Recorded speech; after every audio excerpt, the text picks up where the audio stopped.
Hello. Just so everybody knows, we are entitled to use the public right-of-way here, which starts at the sidewalk and goes to the edge of the street. So we don't want anybody coming along and yelling at us about it. So thank you so much.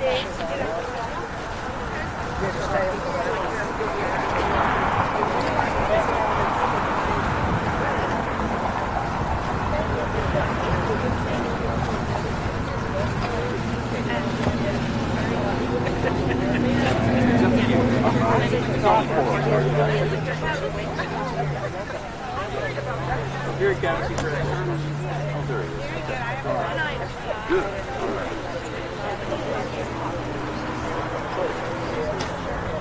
How you doing? Good to see you. Thanks for coming. Yes, sir.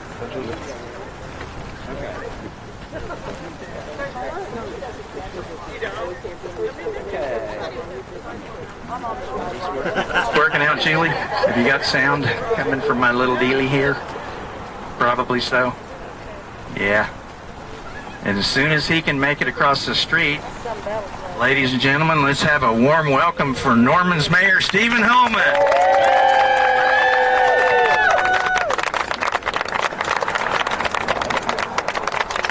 Thank you. So, here we are, again, doing this same kind of thing, dealing with the Oklahoma Turnpike Authority. The city of Norman, the Norman residents, telling them, no more turnpikes. Get it? This will be the, let's see, 1, 2, 3, 4. This will be the 5th time we've done this. The first time I did it was in 1999. Then the city council did it again in 2022. Then they did it 2 times. What was it, last year and the year before? So here we are again. Will the OTA ever get it? The people of Norman do not want the turnpikes. I feel like we've been invaded by Attila the Hun and the marauding hordes of barbarians who have come into our town to tell our people where they can live, what kind of house they can live in, where they can put their family, how much their house is worth. So how does that work with the United States of America, where we're supposed to have truth, justice, liberty? You know, come on. It's time for it to stop. And so, with those cheerful words, I'm going to introduce Mr. Steven Hullman and see what he has to say.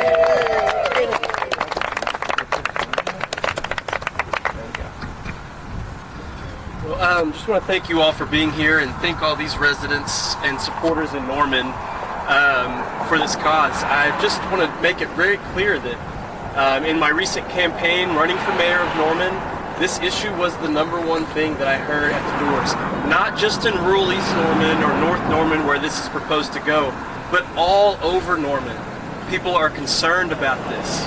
And the overwhelming feedback that I have heard from Norman residents consistently for the last 3 years is that we do not want this in Norman. We don't want it. That it will not improve traffic in Norman, it will not benefit Norman residents, and it has the potential to cause serious harm to the rural character of Norman, to the Lake Thunderbird watershed, to wildlife, to the environment overall. There's just so many negative aspects of this.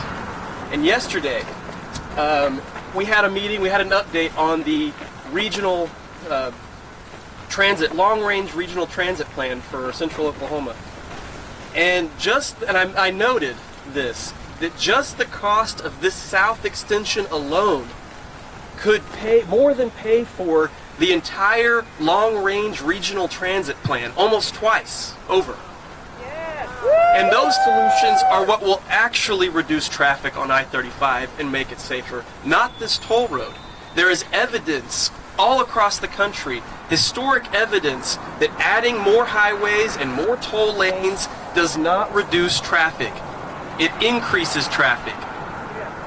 It promotes unsustainable development patterns and induces sprawl, and results in higher maintenance costs for cities like Norman and taxpayers in Cleveland County to do maintenance on adjacent infrastructure that supports these types of toll roads. So, I just want to be very clear. As mayor of Norman, I 100% stand behind our residents who are fighting to keep their homes. I support our state representatives who have spoken out on this and who are demanding accountability and transparency from the OTA. And as mayor, I will continue to support any effort that we can take to resist this project coming into our city. I've not guaranteed anybody that we'd be able to stop it. I didn't go on the campaign trail telling everybody, if you vote for me, I guarantee we'll stop this. But I did guarantee that as mayor, I will always have our residents back on this issue first and foremost. So, I appreciate all of you being here. I look forward to hearing some more of the information, but I just want to be clear that we are not going to stop fighting this in Norman.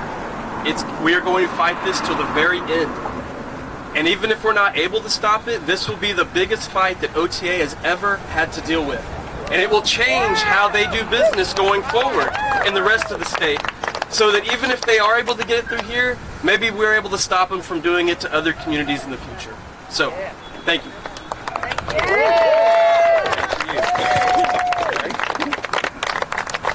Next, we're going to hear from Ward 5 Councilman Brandon Noire, the new guy.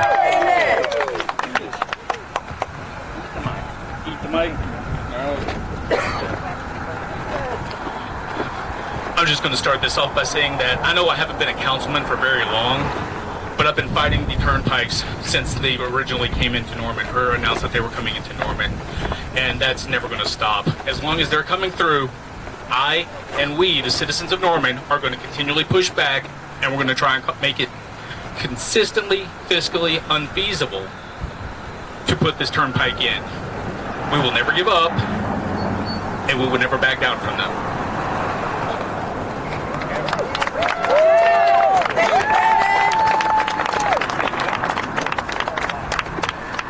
Dr. Tassy Hirshfeld.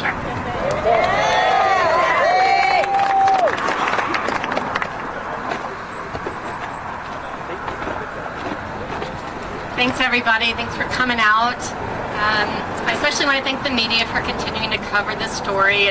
We're going on several years now. I'm getting to know a lot of you by name, and really appreciate that this is still at the top of your interest. I don't have prepared remarks. I'm just going to speak from the heart a little bit, because I feel like that aspect of our story is important and it needs to be recorded. The first announcement of the Access Turnpikes in February 2022, I can say now with 3 years of perspective, was one of the cruelest things that has ever happened to me personally, and that has ever happened to the people who lived in the path of those highways. It was an ambush, there was no warning, and everything I have learned about these projects since that time confirms my initial response that this is a completely out-of-control transportation agency. They do not care about the harm they do to people. They never apologize for the harm that they have done to communities in the past. And having now spent 3 years researching through newspaper archives what happened with the Creek Turnpike, the Kickapoo Turnpike, it was atrocious. Those people never recovered from that trauma, from the stress, and from that feeling of being robbed. And that, I think, is what keeps us all motivated to continue in that fight. There is an injury to your heart and soul when someone comes for your home. In my case, it was recently after the death of my husband. He was an artist. He designed and built our home. It was special to me in a way that no other place I ever lived will be. And all of the people who are standing behind me have similar stories to tell. It's not my story, it's our story. And until we get public officials who understand and respect our attachment to these properties, our commitment to good government, our insistence on transparency and honesty, which we have had none of from the Turnpike Authority, we are not going away at all. I know that we are profoundly annoying to them at this point. And all of their public comments, they say, well, the Supreme Court ruled, so this is over, right? You need to go home. That's not the case. It was wrong when they did it in 2022. It's even more wrong now, and I am absolutely committed to staying with this group wherever the fight may take us. So thank you.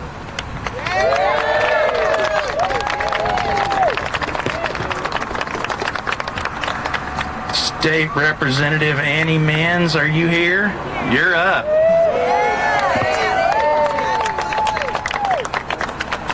Okay. Thank you, Dave. Can everyone hear me okay? Great. I'm State Representative Annie Menz. I represent House District 45, that's East Norman. And I'm here with you today because a group of my constituents asked me to come and share some thoughts, and I get to do a lot of things on behalf of my constituents, including fighting for private property rights, which is something I'm proud to do.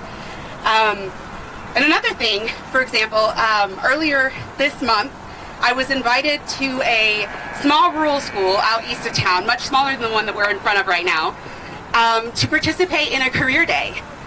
And I was with elementary school classes and some middle school classes, and while I was there, I was just explaining to them, you know, what the function of a state representative is, and just the basics, and why we have 101 members. And they said, Rep. Annie, why are there so many? And I said, well, you know, the needs of some areas of the state are different than the needs of others. The values are different in some places than they are in other places in Oklahoma. And I used the turnpike as an example. And as soon as I said the word turnpike, in every single class I spoke to that day, I saw little hands go up all over the classroom. Most of them just wanted to tell me that they and their families are worried about their homes and their farms. They were asking me, why don't we know exactly where it's going to be? Why don't we know exactly how much it's going to cost? Why can't we know these things? Miss Annie, what's going to happen to our school?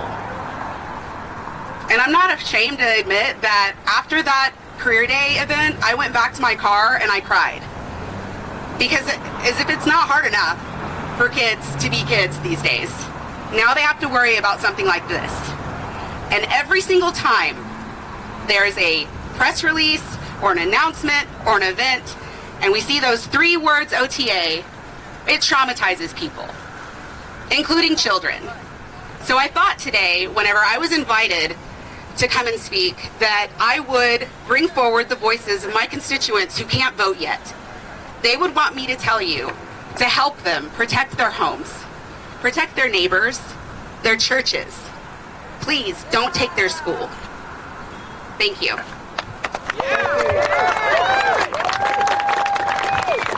Thank you, Annie. And our final speaker, please welcome State Senator Mary Borne.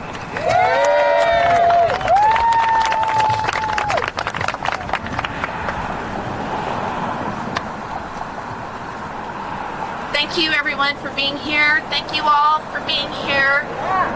It's been my honor to represent the people of Senate District 16. In 2022, I learned, along with them, on the same day that their homes were being targeted by the Oklahoma Turnpike Authority. And they quickly educated me about how this came about. I learned about the 30-year-old history related to the Turnpike. 30 years ago, back in the 90s, the Turnpike Authority declared that the Turnpike was dead in Norman. It's documented. It's in newspapers. It's in, y'all can do your research. It's out there. They said, we heard the people. They don't want it here. The Turnpike is dead. But somehow it resurrected between then and now. And what happened in the 90s, the legislators from Norman went to the Transportation Committee and they had a bill to take out the word Norman from the Turnpike Authority to build turnpikes. And Senator Gene Stipe at that time stepped in the way and kept that from happening. So we're here today as the fruit and the ambition and the corruption of Gene Stipe. This is why we're here today. And what's happened? It's our turn now. We had people back then that were trying to fight the corruption that happens in road building, and especially the turnpike system in Oklahoma. So it's our turn now to protect Oklahomans, all Oklahomans, every zip code, every house, every home, every precinct, from having a corrupt system that prioritizes bondholders over sound economic policy and sound transportation policy. There are reams of plans that were disregarded to advance this plan. The only reason that this bad plan has the power that it has behind it is because of the funding mechanism that is underneath it. And it's wrapped up in abuse of power, abuse of privilege, and abuse of access to power. And if we did transportation right, this plan would never have been considered. And I want to remind everybody knows, I hope y'all know that I'm a Democrat. But it's the Republican platform.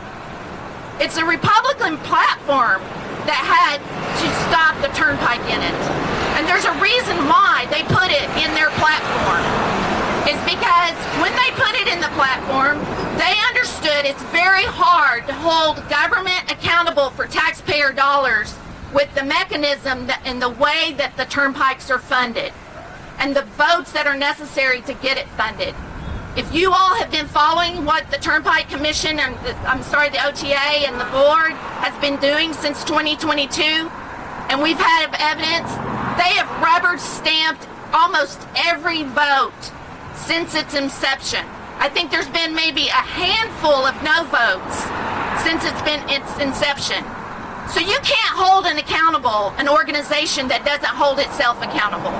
And that's what these people are here. When you see these signs, this is what accountability looks like in Oklahoma. It's bipartisan and it's people-led. And I'm more than proud here today to stand with them to hold Oklahoma government accountable.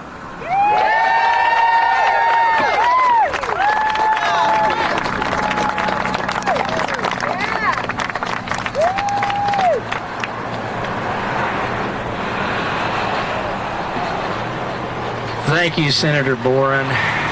We're looking for change. We're looking for big change. It's time for the OTA to back off and ditch their plans for toll roads in Norman, because we're just not going to have it. We're tired of saying no, but we're going to keep saying it until they stop.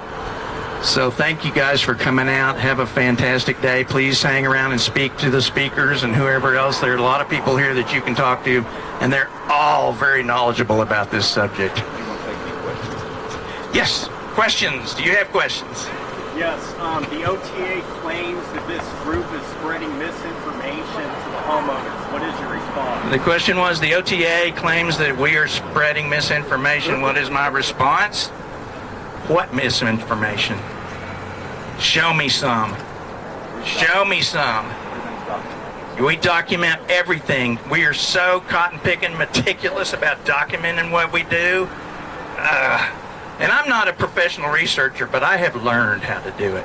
So, Here, let Kelly address that. She knows. Come on. would you like to talk about that, Kelly? This is Kelly Wilson, Turnpike Fighter Extraordinaire.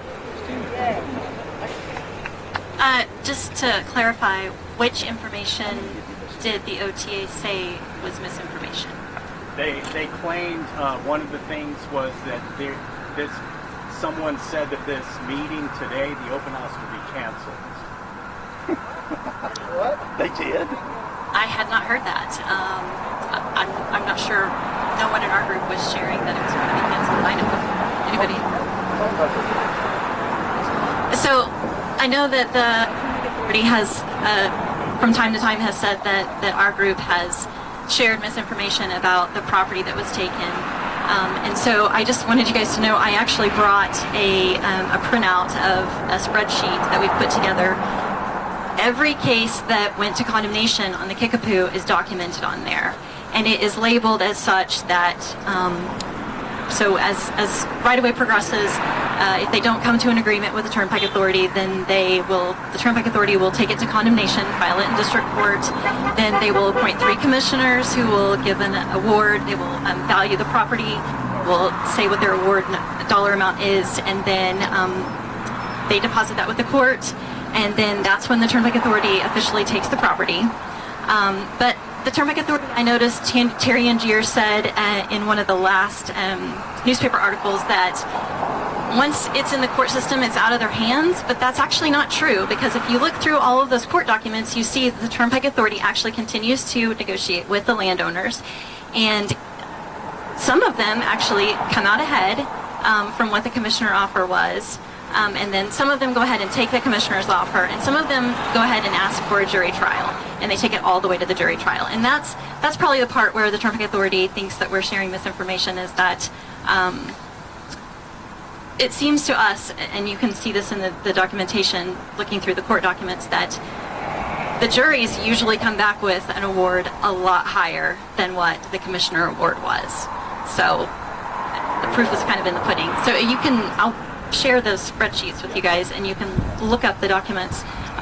If you look up that agreed journal entry at the very end of the docket, it lists a history of the case, and they'll list the amount that was offered. A lot of times they'll say what the Turnpike Authority originally offered the client or the property owner, and then what the commissioner's award was, and then what the jury amount was, yada yada, whatever they settled. So that's a really good place to start if you guys have any questions about what really is going on with these property owners. So.